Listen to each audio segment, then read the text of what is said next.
On a cold, rain-soaked night in Portland, a man who had everything and trusted no one was about to walk away from his life unchanged. Then a small boy burst through the door, shaking, soaked to the bone, clutching the collar of a German shepherd that looked ready to fight the world itself. The child whispered just 5 words that froze the room. "They hurt my mom. She won't wake up." That moment would pull a broken businessman, a terrified child, and a loyal dog into a chain of events none of them could escape. What happens next will make you believe in quiet miracles and second chances for the forgotten. Before we begin, tell me where you are watching from. Drop your country in the comments below. If you believe no child or animal should ever face fear alone, hit subscribe now and share this story with someone who needs hope. The man who never waited. Portland, Oregon, was wrapped in a cold autumn rain that night. It was not the dramatic kind that flooded streets or announced itself with thunder. It was quieter, more persistent. Rain that soaked into coats, darkened sidewalks, and lingered in the air like a dull ache. The Willamette River moved slowly beside the city, its surface broken by trembling reflections of streetlights and passing cars.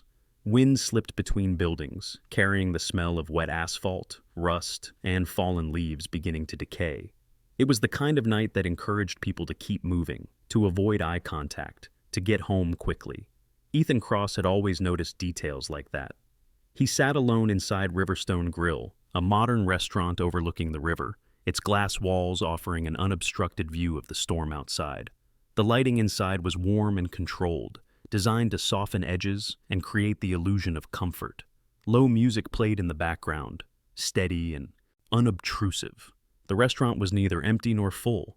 Several couples occupied nearby tables, speaking quietly, careful not to intrude on one another's evenings. There was an empty seat across from Ethan. Ethan Cross was 41 years old, tall and solidly built, with the posture of a man accustomed to command. His shoulders were broad, his movements economical, never wasted. Dark hair, cut short and practical, framed a face marked by sharp angles and a closely trimmed beard. A few streaks of gray showed at his temples, but he made no effort to conceal them.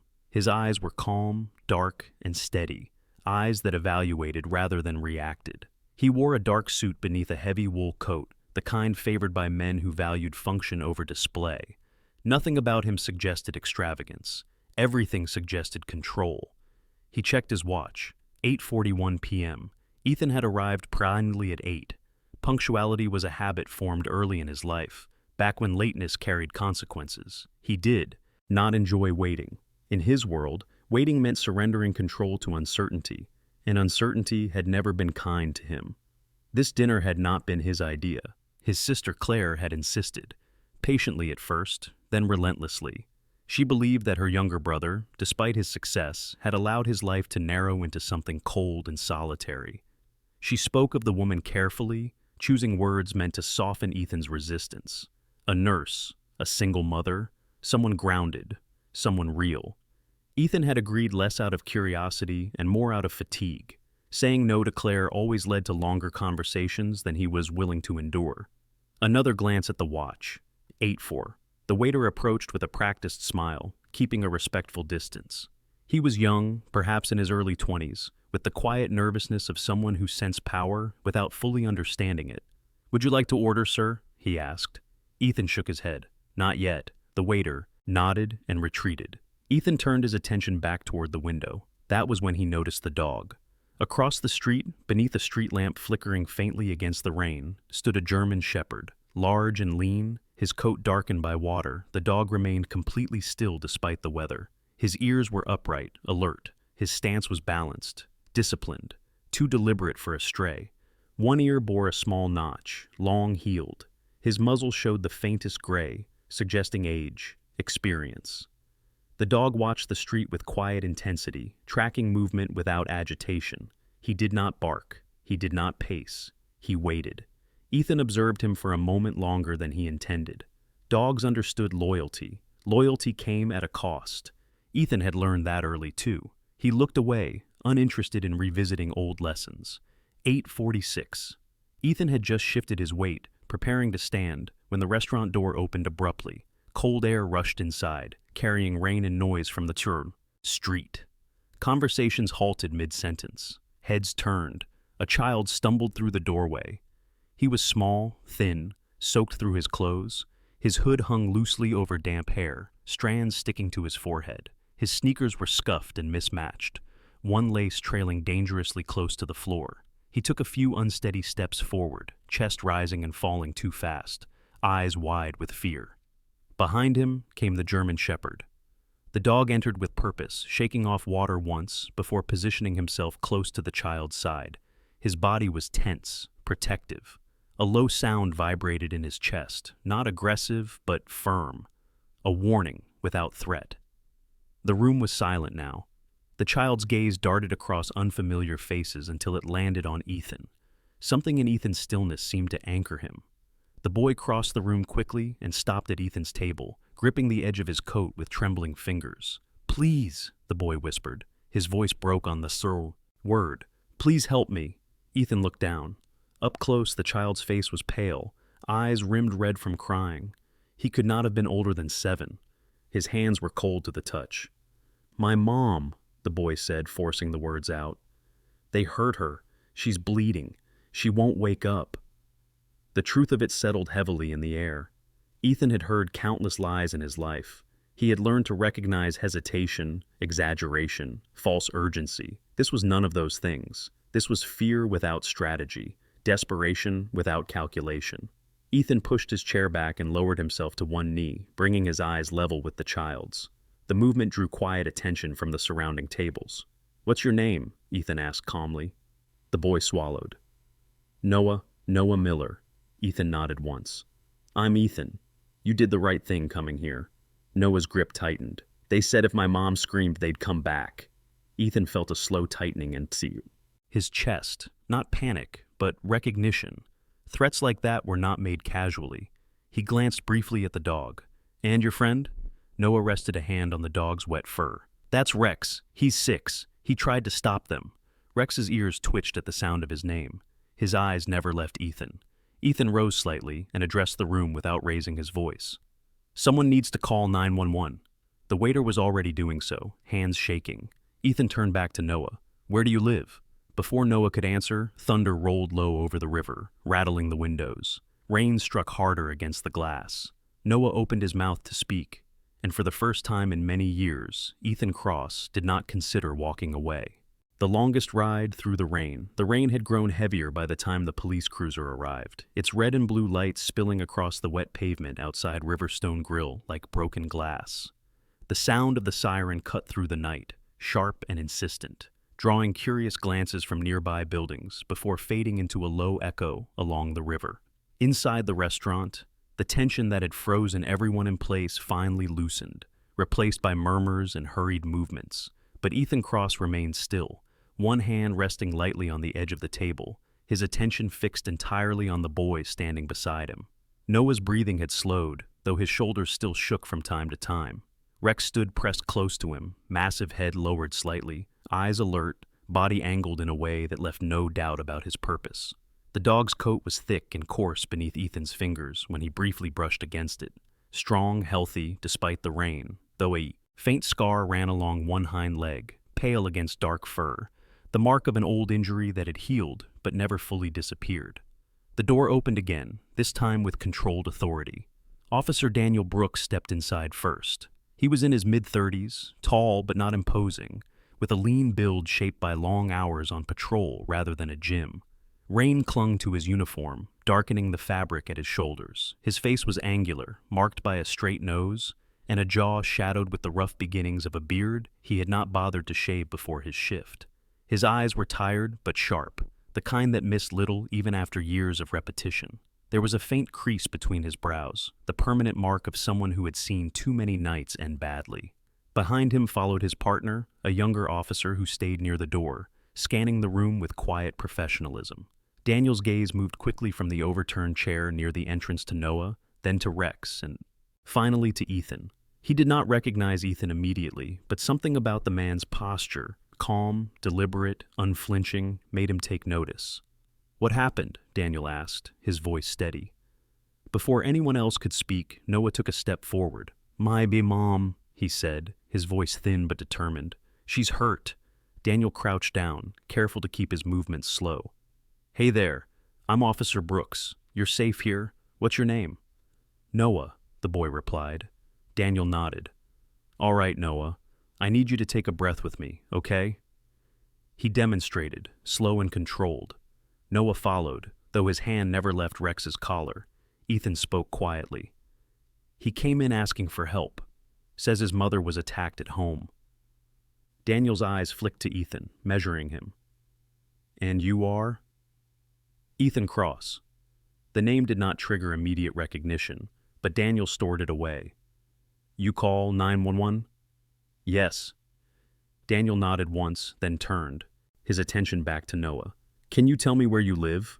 Noah hesitated, glancing up at Ethan as if seeking permission. Ethan gave a slight nod. Dockside East, Noah said, near the old freight yards, 3rd floor. Mom told me to run if something bad happened. Daniel's jaw tightened almost imperceptibly. Dockside East was not a place that inspired comfort. You did exactly the right thing, he said. You were very brave. Rex shifted, letting out a low sound that vibrated through his chest. Daniel glanced at the dog again, this time with more interest. He yours? Noah nodded. Rex, he's 6. Mom says he used to belong to someone else, but they couldn't keep him. Daniel studied Rex's stance, the way he held his head, the discipline in his stillness. He's trained, Daniel said quietly. At least a little. Noah shrugged. He listens. Ethan watched the exchange in silence. Training. That explained the dog's restraint, the way he guarded rather than reacted. Someone had invested time in Rex once. Someone who understood control. Daniel straightened. We need to go, now. He looked at Ethan. You coming? Ethan did not hesitate. Yes. Daniel raised an eyebrow but did not argue. All right, you can ride with us. Noah climbed into the back seat of the cruiser, Rex following without being told. The dog settled beside the boy, taking up most of the space, his presence steadying Noah more effectively than any words. Ethan took the front passenger seat.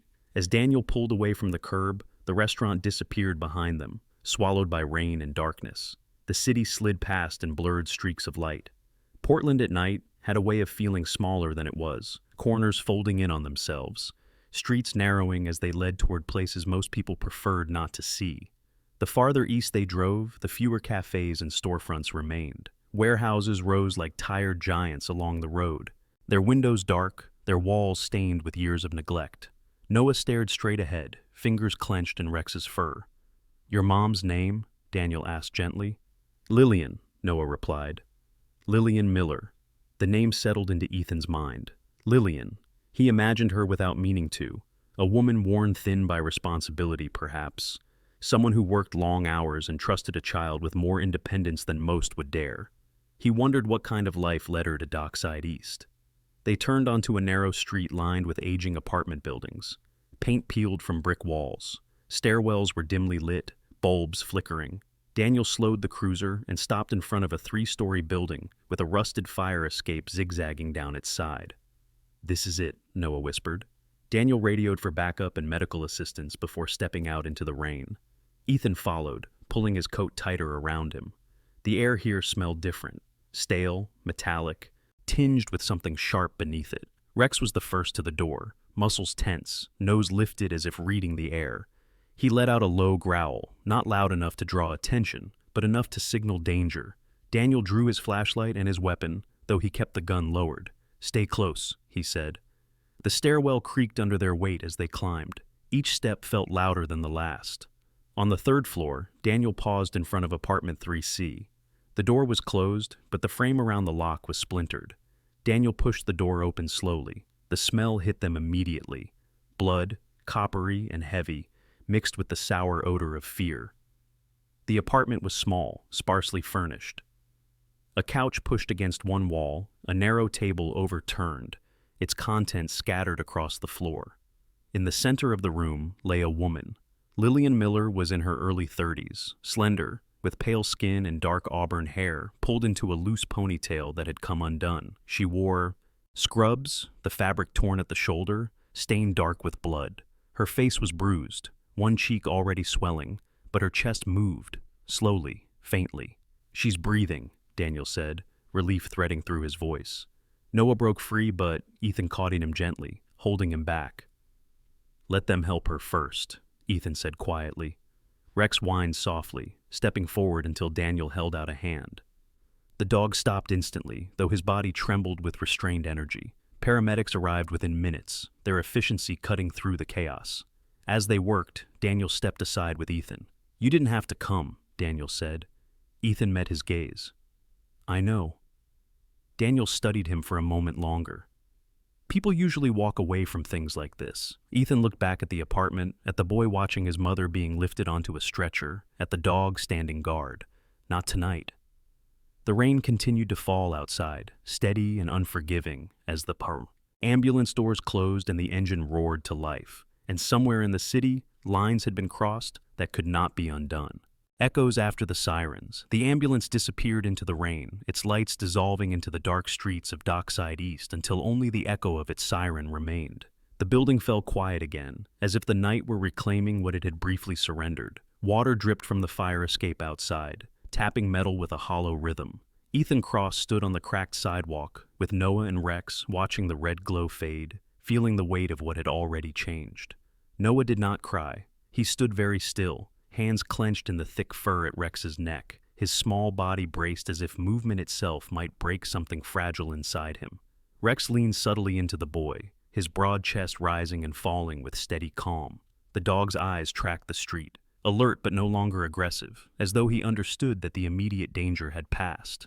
Officer Daniel Brooks returned from speaking with the paramedics, rain darkening the shoulders of his jacket. Up close, the fatigue in his face was more apparent. His eyes carried the flat patience of a man accustomed to seeing harm arrive before justice. He crouched slightly so he could speak to Noah without towering over him. "They're taking your mom to St. Vincent's," Daniel said. "She's alive. That's important." Noah nodded once. "Can I see her?" "Soon," Daniel replied. "Not tonight. Doctors need space to work." Noah's jaw tightened, but he said nothing. Rex nudged him gently, pressing his nose into Noah's sleeve. The boy exhaled, long and shaky, and leaned into the dog. Daniel straightened and turned to Ethan. "I need to ask you a few questions." Ethan nodded. "Of course." They stepped a few feet away, close enough that Noah remained in sight.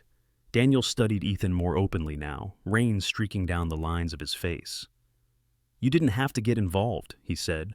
"Most people wouldn't." "I know," Ethan replied. Daniel tilted his head slightly. "Why did you?" Ethan considered the question. He could offer a dozen answers that sounded reasonable. He chose the simplest. He asked for help. Daniel accepted that with a quiet nod. "We'll be processing the apartment. Whoever did this wasn't sloppy.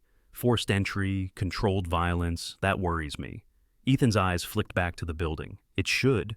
Daniel paused, then spoke more carefully. "I don't know who you are, Mr. Cross, but I know Dockside East. Attacks like this usually mean something." "Yes," Ethan said. "They do." Daniel studied him a moment longer, then stepped back. "I'll need to arrange somewhere safe for the kid tonight." "I can take him," Ethan said. The words surprised them both. Daniel's eyebrows rose. "You're offering to take custody of a minor you met an hour ago." "I'm offering him a place to sleep," Ethan replied evenly. "Somewhere warm, somewhere safe." Daniel hesitated. "That's not procedure." "I understand," Ethan said, "but neither is leaving him here." Noah looked up, catching fragments of the exchange. "I don't want to stay here," he said quietly. Daniel sighed. He rubbed a hand across his jaw, considering. "I'll need an address." Ethan gave it. Daniel noted it down, then looked back at Noah. "You'll be there just for tonight," he said. "I'll check in tomorrow." Noah nodded. "Okay." They drove through the city again, this time without sirens. Ethan's vehicle, a dark, understated sedan, felt insulated from the rain, from the city's edges. Noah sat in the back, Rex beside him, the dog's head resting on the boy's knee. Streetlights slipped past slow stars. Ethan's home occupied the top floor of a converted warehouse overlooking the river, far from Dockside East. Inside, the space was clean and spare. Concrete floors, wide windows, furniture chosen for durability rather than comfort. It was not unwelcoming, but it was not warm either. It reflected a life organized around efficiency. Noah stood just inside the door, unsure. Rex stepped forward first, sniffing the air, then padded across the floor with quiet confidence.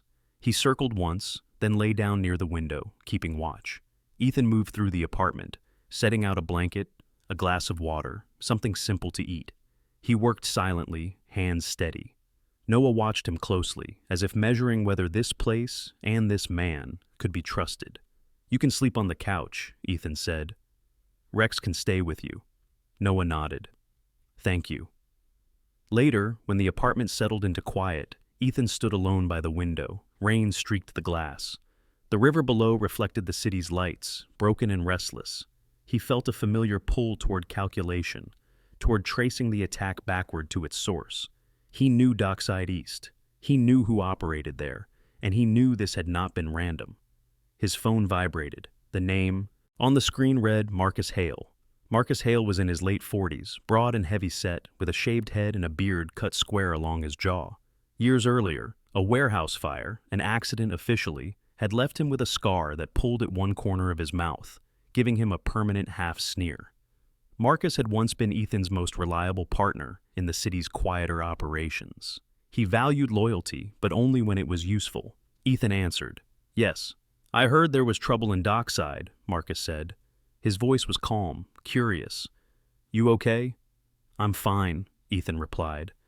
"A woman was hurt," Marcus continued. "Word travels." Ethan's eyes hardened. "It always does." There was a pause. "You want me to look into it?" "No," Ethan said. "Not yet." Another pause, longer this time. "That's new." Ethan ended the call without explanation. He turned back toward the couch. Noah was asleep now, curled toward Rex, one small hand buried in Sol, the dog's fur. Rex's eyes were half closed, but he lifted his head slightly when Ethan approached, studying him before settling again. Ethan stood there for a long moment, looking at them. He felt the unfamiliar weight of responsibility settle into place, heavier than any risk he had managed before. Outside, the rain finally began to ease, and in the quiet that followed, Ethan understood that the night had not ended with the sirens. It had only shifted into something more dangerous and more personal. Lines drawn in quiet places, morning arrived without ceremony. The rain had thinned to a gray mist that clung to the river and softened the edges of the city, leaving Portland muted and watchful. From the tall windows of Ethan Cross's apartment, the water below moved with slow indifference, carrying reflections of cranes and bridges that looked older in daylight, more honest. Ethan had not slept. He stood at the kitchen counter with a mug of coffee he had forgotten to drink, listening to the small sounds of the apartment, the hum of the refrigerator, the distant traffic, the faint rhythm of breathing from the couch behind him. Noah slept curled on his side, one arm draped over Rex's neck. The dog lay on his flank, broad chest rising and falling in a steady cadence, eyes closed but not slack. Rex slept the way trained dogs did, never fully gone, senses tuned even in rest. Up close, Ethan could see the details he had missed the night before. The faint clouding in Rex's left eye, an old injury perhaps, the thickness of his paws, worn but strong, the way one ear leaned slightly outward, giving him an expression that seemed permanently attentive. 6 years old, Noah had said, old enough to remember another life.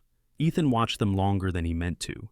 He had spent most of his adult life constructing distance, from people, from responsibility that could not be measured or controlled. It had been easier that way, efficient. But the presence of a sleeping child and a vigilant dog had altered the shape of the room. The apartment no longer felt neutral. It felt occupied. His phone vibrated softly on the counter. This time the name on the screen was Claire Cross. Claire was Ethan's older sister by 4 years, tall and sharp-featured, with dark hair she wore pulled back in a practical knot. She had inherited their mother's eyes, alert, expressive, and none of Ethan's talent for silence. Life had softened her in some ways and hardened her in others. A long marriage that ended without scandal, but with quiet disappointment, had left her both cautious and persistent. She believed in intervention. She believed people could be nudged toward better versions of themselves. Ethan answered. "Morning. You didn't come home last night," Claire said without preamble, "and you didn't text." "I was busy." There was a pause. "Busy doesn't usually mean disappearing, Ethan." He glanced back toward the couch. Something came up. Claire exhaled. "That woman, Lillian, she didn't show." "I know." Another pause, heavier. "You know?" "Yes." "Ethan," Claire said carefully, "what happened?" "I'll explain later," he replied. "Not on the phone." Silence again, then a quieter tone. "Are you all right?" "I am." Claire hesitated. "You don't sound like it." "I'll call you tonight," Ethan said. "I promise." He ended the call before she could argue. Promises were dangerous things. Ethan moved toward the couch. Rex's eyes opened instantly, tracking him without lifting his head. There was no hostility there, only assessment. Ethan lowered himself into a chair nearby and spoke softly. "Good morning." Rex's tail tapped the floor once. Noah stirred, blinking sleep from his eyes. For a moment, confusion crossed his face. Then memory returned. He sat up quickly. "My mom." "She's in the hospital," Ethan said. "Still there, she's being watched." Noah nodded, relief and fear colliding in his expression. "Can we see her today?" "Yes," Ethan replied after a moment. "But not yet." Noah accepted this with surprising composure. He swung his legs off the couch and scratched Rex behind the ear. The dog leaned into the touch, eyes closing again. They ate breakfast quietly. Ethan kept it simple: toast, fruit, eggs. Noah ate without complaint, though he barely tasted the food. Rex accepted water and a measured portion of kibble Ethan had retrieved earlier from a nearby store, eating neatly, pausing often to look up, as if checking that everyone else was still there. By mid-morning, Ethan had made a call. Elaine Porter arrived shortly after 10. She was in her early 50s, with short silver hair cut close to her head and a posture that suggested discipline rather than stiffness. Elaine had once managed Ethan's administrative operations before choosing to step back into a quieter role. She dressed plainly, favored clarity over comfort, and spoke only when she had something worth saying. Years ago, a burglary at her home, violent, senseless, had reshaped her understanding of security. Since then, she trusted preparation more than hope. She took in the scene quickly, Noah at the table, Rex at his side, Ethan standing apart. "I can stay," Elaine said simply. Ethan nodded. "I need to be out for a few hours." Elaine's gaze lingered on Noah. "I'll keep him busy." Noah looked uncertain. "You're coming back?" "Yes," Ethan said. "I will." Outside, the city felt different in daylight, less forgiving. Ethan drove toward the industrial district, away from the river's calm. He did not call Marcus Hale again. Instead, he drove to a place he had avoided for years, a low concrete building tucked between abandoned warehouses. Inside waited Caleb Rowan. Caleb was a man in his late 30s, tall and angular, with a face permanently set in mild irritation. His beard was thick but uneven, as if he trimmed it out of habit rather than care. A jagged scar cut across his left eyebrow, pulling it slightly downward, a souvenir from a bar fight in his 20s that had taught him the cost of impulsiveness. Once, Caleb had been reckless. Prison had refined him into something sharper, quieter. He worked now as a private investigator, specializing in things people did not want officially traced. Ethan and Caleb had not spoken in years. Caleb leaned back in his chair when Ethan entered. "Didn't think I'd see you again. I need information," Ethan said. Caleb studied him. "That figures." Ethan laid out the facts without drama. Dockside East, the attack, the lack of theft, the precision. Caleb listened, fingers steepled. "That wasn't random," he said when Ethan finished. "Someone wanted to scare, not kill. Message work, yes. And you think the message was for you. I know it was." Caleb sighed. "You've been quiet too long. That makes people nervous." Ethan met his gaze. "I need to know who ordered it." Caleb nodded slowly. "I'll look. But if this ties back to the old roots, it won't stay quiet." "I'm counting on that," Ethan said. When Ethan returned home, the apartment felt warmer. Elaine sat on the floor with Noah, helping him assemble a simple model ship. Rex lay nearby, head resting on his paws, tail thumping occasionally when Noah laughed. The sound caught Ethan off guard. It had been a long time since laughter had lived in his space. Elaine rose. "He's a good kid." "Yes," Ethan agreed. Noah looked up. "Did you find the bad guys?" "Not yet," Ethan said. "But I will." Noah nodded, satisfied for now. That night, as the city lights came on one by one, Ethan stood again by the window. He felt the lines of his life shifting, not with violence, but with intent. Someone had crossed a boundary, not by attacking him directly, but by pulling a child and a dog into the wake of old conflicts. Ethan understood something then with uncomfortable clarity. This was no longer about territory or influence. It was about protection. And that changed everything.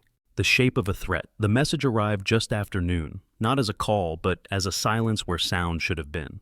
Ethan Cross noticed it when the apartment grew too quiet. No footsteps from the hallway, no distant siren by the river, not even the gulls that usually circled the docks at this hour.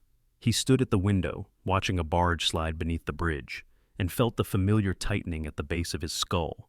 Quiet, when it came unnaturally, was a warning. Behind him, Noah sat at the table with a notebook and a dull pencil Elaine had found in a drawer. He was drawing a ship, careful with the lines, erasing often. Rex lay beneath the table, head resting on his paws, eyes half open. The dog had not left Noah's side since dawn. His breathing was steady, but his ears twitched at every shift of air. Ethan's phone vibrated once on the counter. No name, no number, just a single image. A photograph of the apartment building from across the street, taken that morning. The angle was deliberate, the frame precise. In the corner of the image, barely visible, was the reflection of the living room window. Ethan recognized the couch, the blanket, the child's backpack by the door. He set the phone down without reacting. "Elaine," he said quietly. She looked up from the sink. "Yes?" "Pack a bag for Noah. Light. We're leaving."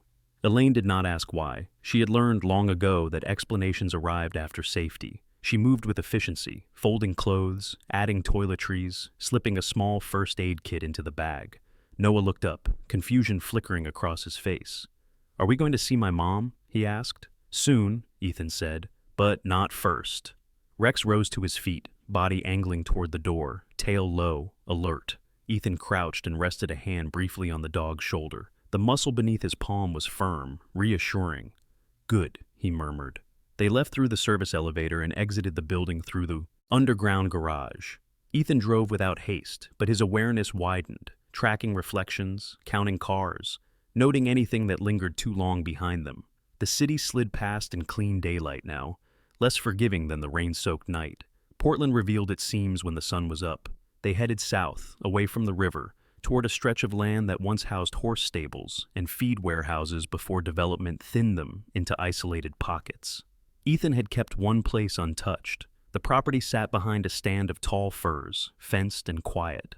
A converted barn stood at its center, weathered but solid, with a gravel drive and a small pasture beyond. The smell of hay and earth lingered in the air. It was not luxurious, it was private. Noah stepped out of the car and looked around. "Is this a farm?" "Something like that," Ethan said. Rex inhaled deeply, nostrils flaring, then trotted forward with purpose, scanning the perimeter. His posture changed here, less rigid, more confident. The ground felt familiar beneath his paws. Inside the barn, the space was clean and warm. A wood stove crackled softly. Beds had been prepared, supplies stocked. This was not a place built for comfort. It was built for endurance. Ethan's phone vibrated again. Caleb Rowan. "I found something," Caleb said without greeting. "Two men, not locals. One has a history with private security contracts. The other did time for enforcement work down in Oakland. They were paid through a shell account that leads back to Marcus Hale's network." Ethan closed his eyes briefly. "That's not a coincidence." "No," Caleb replied. "But here's the part you won't like. They weren't told to hurt the woman. They were told to make a point, loud enough for you to notice." Ethan looked through the open barn door. Noah sat on a wooden bench, swinging his legs, Rex at his side, tongue lolling now, relaxed but watchful. "I noticed." "They know about the kid," Caleb added. Ethan's jaw tightened. "How sure are you?" "Sure enough to tell you not to stay where you are." "I'm already moving," Ethan said. "Keep digging." When the call ended, Ethan turned to Elaine. "I need to go out for a few hours." Elaine met his gaze. "I'll stay. Lock everything," he said. "If anyone comes near the fence, anyone, you call me." She nodded once. "Be careful." Ethan drove north again, this time alone, toward a low building near the industrial edge of the city. The sign outside read Hawthorne Veterinary Clinic. Inside, the air smelled of disinfectant and animals. A woman in her early 40s stood behind the counter, sleeves rolled up, dark hair pulled into a messy bun. She had a strong jaw, expressive eyes, and hands marked by small scars and calluses, someone accustomed to being bitten and scratched without complaint.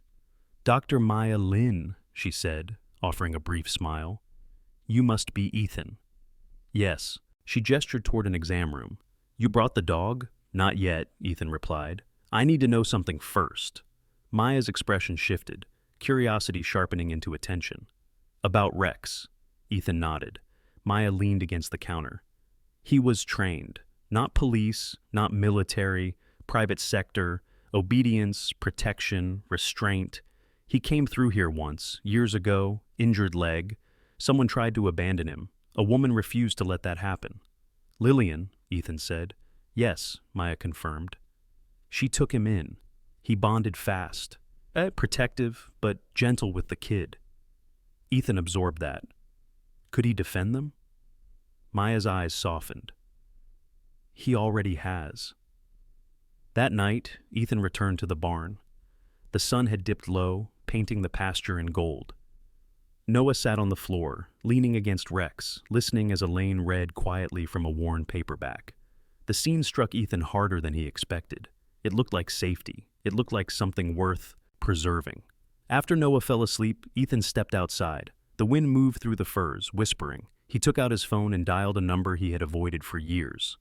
Marcus Hale answered on the third ring. You found me. Yes, Ethan said. You moved the kid, Marcus said calmly. Smart. Stay away from him, Ethan replied. From all of them. Marcus laughed softly. You've changed. Maybe. There was a pause. This isn't over, Marcus said. No, Ethan agreed. It isn't. Ethan ended the call and looked back toward the barn, where light glowed warmly through the windows.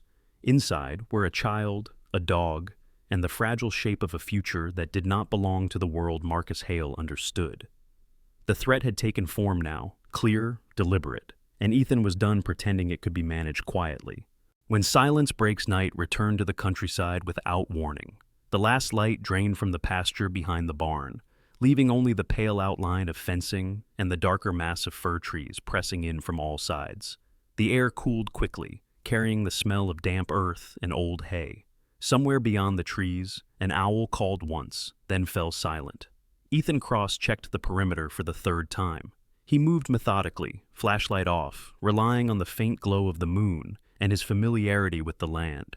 Years ago, when the barn had still been a functioning stable, he had learned every uneven board and shallow dip in the ground. That knowledge had never left him. He followed the fence line, pausing to test the locks, listening for anything out of place. The night felt too orderly, too controlled, as if it were holding its breath. Inside the barn, Elaine Porter sat at the small table with a mug of tea that had long since gone cold. She did not pace. She did not fidget. Her posture remained composed, but her eyes lifted every time the wind shifted outside. The burglary that had reshaped her life years earlier had taught her a particular patience, the kind that came from knowing panic wasted energy. Noah slept in the back room, wrapped in blankets, one arm flung protectively over Rex's neck. The German shepherd lay stretched along the narrow bed, body curved around the boy with deliberate care. Rex's breathing was slow, but his ears flicked at every sound, muscles responding before thought. The faint scar along his hind leg caught the dim light when he shifted, a reminder of the life he had survived before finding this one. Ethan returned inside and closed the door softly. Anything? Elaine asked. Not yet. Elaine nodded. That worries me more than noise. So does it, Ethan said. He checked his phone. No messages from Caleb, no calls from Marcus Hale. Silence again, deliberate this time. He slipped the phone into his pocket and leaned against the wall, arms crossed, eyes tracking the space without resting on any single point. The first sign came as a change in Rex. The dog's head lifted sharply. His body stiffened, breath held for a fraction of a second before releasing in a low, controlled rumble that never rose to a bark. His eyes fixed on the far end of the barn, toward the small side door that led to the pasture. Ethan's hand moved instinctively to the drawer, where he kept a compact pistol, unused for years but maintained with care. Elaine noticed the shift and stood quietly, moving away from the sleeping child without a word. The rumble deepened. Then came the sound, soft, measured footsteps on gravel. Ethan counted. One, then a pause, then another set, slightly out of rhythm. 2 men. He raised a hand toward Elaine, signaling her to stay back. His movements were slow, deliberate, designed not to escalate the moment before he understood it fully. The side door creaked as pressure was applied, testing rather than forcing. A flashlight beam cut briefly across the lower wall, then disappeared. Easy, a voice murmured outside. Male, calm, too calm. Rex growled then, a clear warning. His body shifted forward, placing himself squarely between the door and the bed. The door opened. Two men stepped inside. The first was tall and narrow, with a shaved head and a face that seemed perpetually unfinished. Thin lips, sharp cheekbones, eyes set too close together.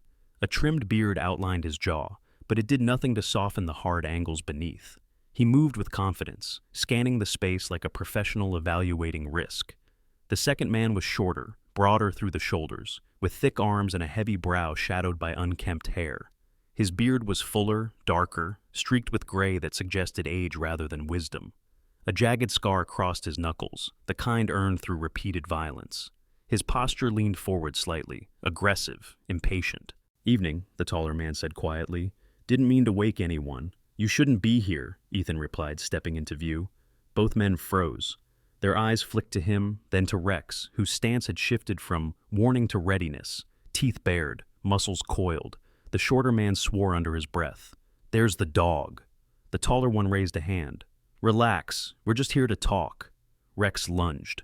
The movement was explosive but controlled. He did not charge blindly. He closed distance with precision, forcing the taller man back a step before stopping, chest heaving, teeth inches from flesh. The message was unmistakable. Easy, Ethan said, not to the men, but to Rex. The dog held, eyes locked, waiting for the next cue. The shorter man reached for his waistband. Ethan's voice dropped. Don't. Something in his tone, flat-out, unyielding, made the man hesitate. We were told to deliver a warning, the taller man said. That's all. No one gets hurt. No, Ethan said. You were told to see how close you could get. The man's mouth tightened. He did not deny it. From the back room came a small sound. Noah stirred. Rex shifted instantly, stepping backward toward the bed, positioning himself so that his body blocked any line of sight to the child. His tail remained still, his focus absolute. Elaine moved then, placing herself behind Ethan, phone already in hand. You should leave, Ethan said. Now. The shorter man laughed softly. You think you can keep them safe out here? You're one man. Ethan took a step forward. I'm not. For a moment, no one moved. The taller man studied Ethan's face, then Rex, then the darkened corners of the barn. He seemed to reach a decision. We'll pass the message along, he said. You've been noticed. Good, Ethan replied. The men backed toward the door, never turning their backs on Rex. Once outside, their footsteps retreated quickly, crunching gravel, then fading into the trees. Silence returned. Ethan waited a full minute before lowering his hand. Rex relaxed incrementally, though he did not return to the bed. He remained standing, watching the door until Ethan nodded once. Only then did the dog lie down again, pressing his side protectively against Noah, who had not fully woken. Elaine exhaled slowly. They won't stop. No, Ethan agreed. They won't. He stepped outside once more, scanning the darkness. The fir trees swayed gently, indifferent witnesses. Somewhere in the distance, an engine started, then faded. When he returned inside, Ethan sat on the edge of the bed, careful not to wake Noah. The boy murmured something unintelligible and tightened his grip on Rex's fur. The dog shifted just enough to make room for the small hand. Ethan rested his forearms on his knees, head bowed slightly. For the first time since this had begun, he allowed himself to feel anger, not the sharp, reactive kind, but something colder and more focused. This was no longer a test. It was an intrusion, and it had crossed into territory Ethan would not surrender. He stood quietly and moved back to the table, pulling out his phone. He typed a single message to Caleb. They found us. I'm done waiting. The reply came almost immediately. Then it's time to end it. Ethan looked once more toward the back room, where a child slept guarded by a dog who had already chosen his side. The lines had been drawn, and the next move would not be defensive.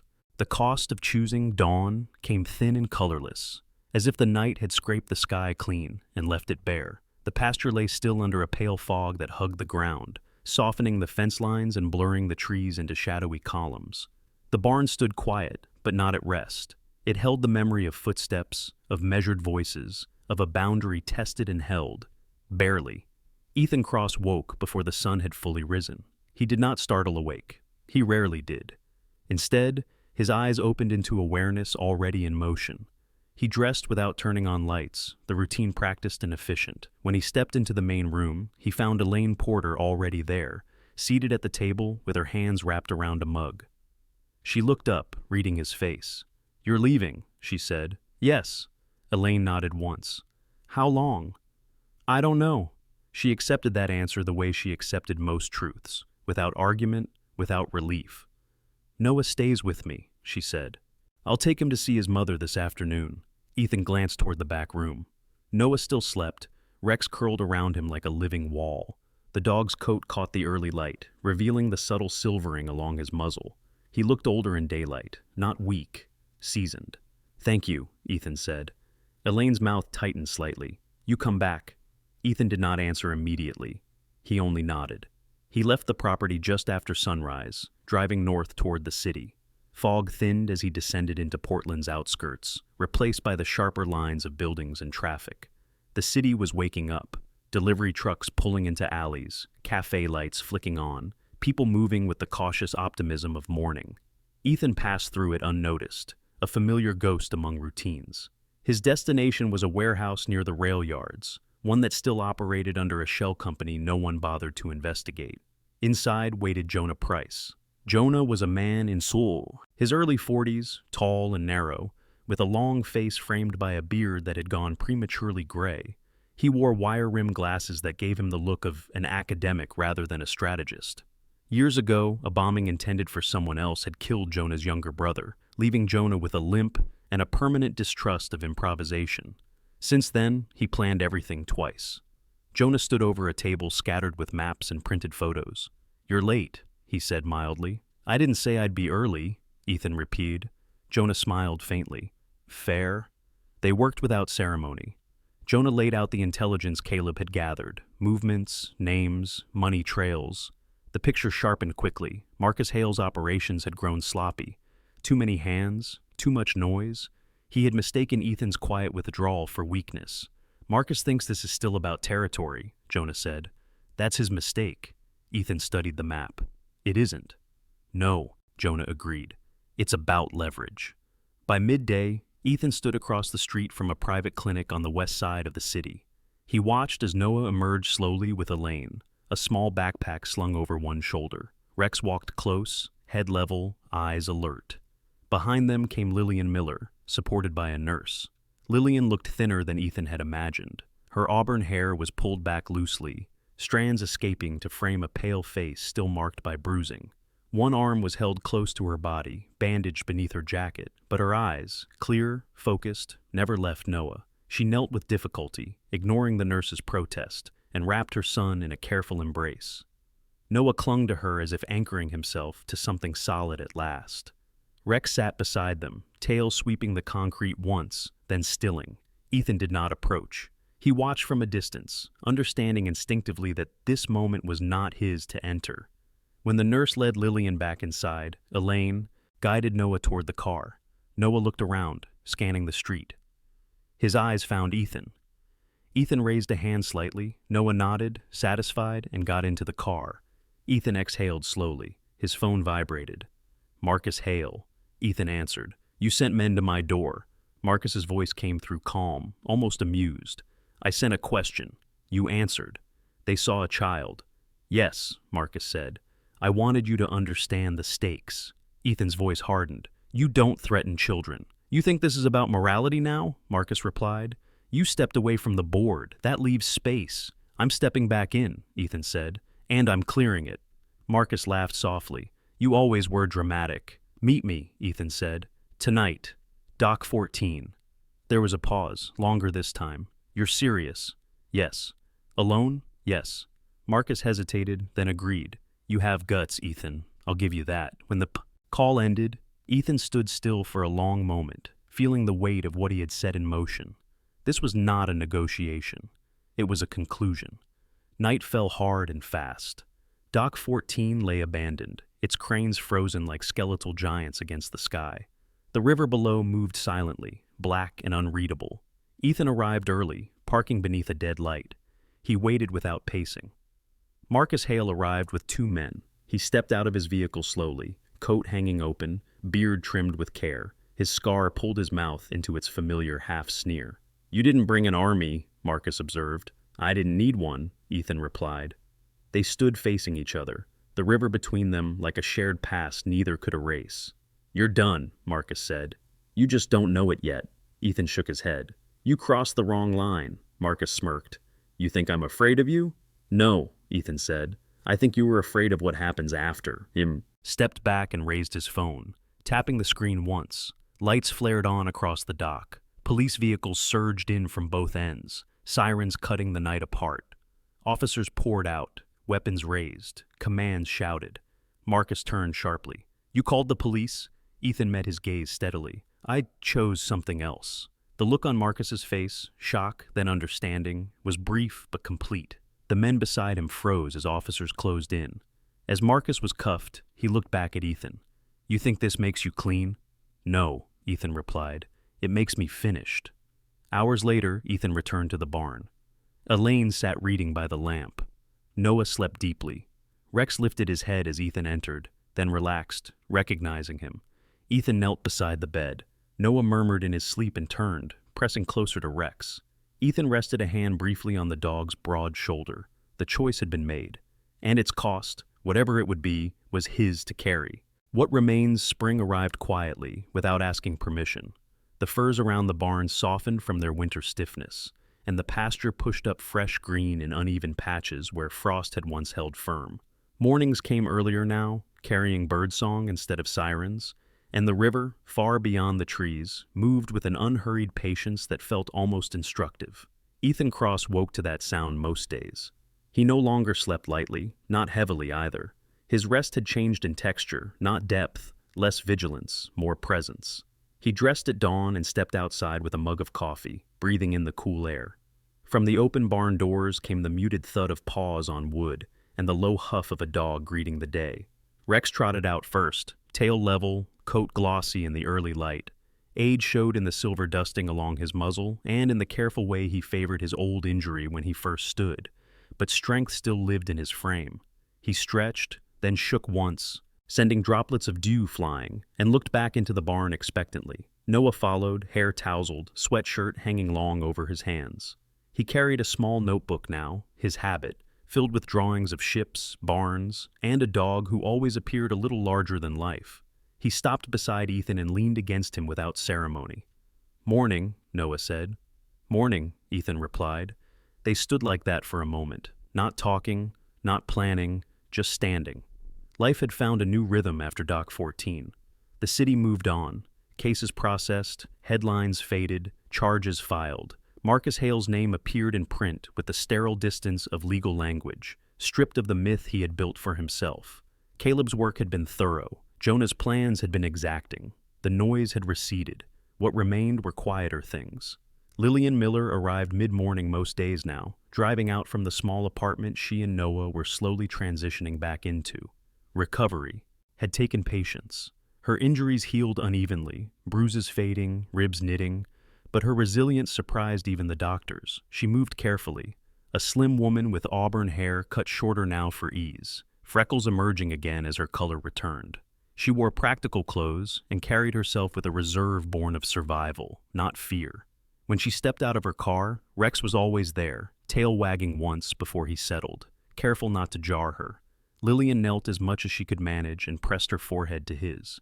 The dog accepted the affection with solemn dignity. "Still my hero," she told him softly. Rex's ears flicked. His tail thumped once. Ethan watched these moments from a respectful distance. He did not insert himself. He had learned, slowly, that presence did not require ownership. It required patience. On a Saturday in late April, Officer Daniel Brooks drove out to the barn. He parked near the fence and took in the scene before approaching, Noah racing. Rex along the pasture edge, Lillian sitting on a bench with a book, Ethan repairing a loose board on the gate. Daniel smiled despite himself. Daniel looked healthier than the night they'd met. He still wore the fatigue of the job, but the lines around his eyes had eased. He had cut his beard closer now, the roughness replaced by intention. The department had reassigned him to a community liaison role. Less adrenaline, more listening. It suited him. "You look like a different man," Daniel said to Ethan. Ethan set down the hammer. "I feel like one." Daniel nodded. "That's rare." They spoke briefly about logistics, paperwork, timelines, a final hearing scheduled and then delayed, nothing urgent. When Daniel turned to leave, he paused and looked back at Noah. "You did good, kid," he said. Noah grinned. "Rex did." Daniel smiled. "That tracks." In May, Ethan received another call, this one he had been expecting. Claire Cross arrived in a rental car that looked too small for her certainty. She stepped out with the same posture she'd always carried, but when she saw Noah and Rex, her expression softened in a way Ethan had not seen in years. "So," she said, folding her arms loosely, "this is what you've been hiding." "I wasn't hiding," Ethan replied. "I was figuring it out." Claire studied him, then the others. "You always did take the long way." She stayed for the weekend. She helped Lillian cook. She listened more than she spoke.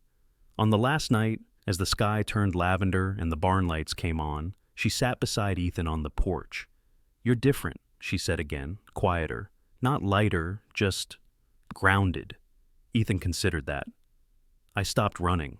Claire squeezed his hand. "I'm proud of you." The words landed with weight. He did not deflect them.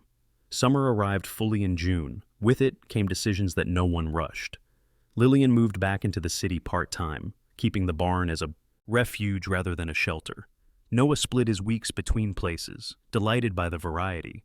Ethan did not press for permanence. He offered consistency instead. It proved enough. One afternoon, Dr. Maya Lin stopped by with paperwork. She looked the same as always, hair pinned back, hands busy, eyes kind but unsentimental. She watched Rex run with Noah and nodded. "He's settled," she said. "That matters." "Does it last?" Ethan asked. Maya smiled. "Nothing lasts, but this will." Late in August, Ethan made a choice he had been circling for months. He sold his remaining interests that touched the old routes, cleanly and publicly. He kept the legitimate parts of his business, logistics, infrastructure, but stripped them of shadow. It cost him money, it cost him reach, it gave him sleep. On the first cool night of September, they gathered by a small fire pit behind the barn. Lillian sat wrapped in a blanket. Noah toasted marshmallows with elaborate care. Rex lay between them, chin on his paws, content. Ethan watched the flames and thought of lines, those drawn and those erased. He understood now that endings did not always arrive with noise. Sometimes they settled in quietly, asking to be honored rather than celebrated. Noah leaned over and whispered, "Can Rex stay forever?" Ethan looked at Lillian. She met his gaze, a question and an answer contained in one look. "Yes," Ethan said, "he can." Noah smiled and hugged the dog's neck. Rex accepted the embrace with the patience of someone who had waited a long time to belong. As the fire burned down, Ethan stood and walked a short distance away, looking up at the stars. They were clearer here, farther from the city's glare. He felt the past settle behind him, not erased, not forgiven, but placed. Lillian joined him quietly. "Thank you," she said. "For what?" "For choosing," she replied, "when it mattered." Ethan nodded. "So did you." They stood together, not close, not distant, balanced. Behind them, a child laughed. A dog sighed. The night listened. What remained was not a victory. It was a life. And for the first time, Ethan Cross knew how to keep it. Sometimes, miracles don't arrive with thunder or bright light. Sometimes, they come quietly, through a child who refuses to give up, through an animal who protects without question, through a broken soul who chooses kindness when walking away would have been easier. In moments like these, many believe it is not coincidence, but God working softly in the background, not forcing change, not demanding belief, but opening a door, placing the right soul in the right place, at the exact moment it matters most. In our everyday lives, we may feel forgotten. We may feel tired, unseen, or convinced that it's too late for second chances. But stories like this remind us. God's miracles are often hidden inside ordinary people who decide to stay when the world expects them to leave. If this story touched your heart, let it be a reminder to look around today. Someone near you may be waiting for help. Someone may need your patience, your voice, or simply your presence. And in offering it, you might become the miracle they prayed for. Please share this story with someone who needs hope tonight. Leave a comment below and tell us what part of this story spoke to your heart. And if you believe that love, faith, and quiet courage can still change lives, subscribe to this channel so we can continue sharing stories that heal. May God bless every person watching this video. May He protect your family, comfort your heart, and guide your steps. And may you never forget, no one is truly alone when faith walks beside them. Amen.